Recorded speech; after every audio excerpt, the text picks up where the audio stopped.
So did you have it come out the mouth already? Yeah. Okay. And which direction do you think it's going right now? Mouth still? No, It's kind of like kinking, right? Exactly. Kinking right there. Okay. So what you might need to do is try to replace it again. And then pull it way out. And then hold here, do a big U-turn, do a big flip. And then with your finger, once it's in the mouth like this, take your finger and use it to push in while you're pulling up on this part. It's kinking though. Yeah, it's kinking still? Yep. Keep pulling it out then. I can feel this one.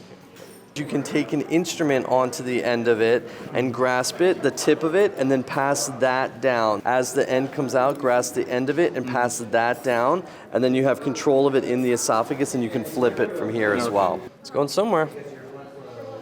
Yep, you got it. Good job. There you go, it was just the angle.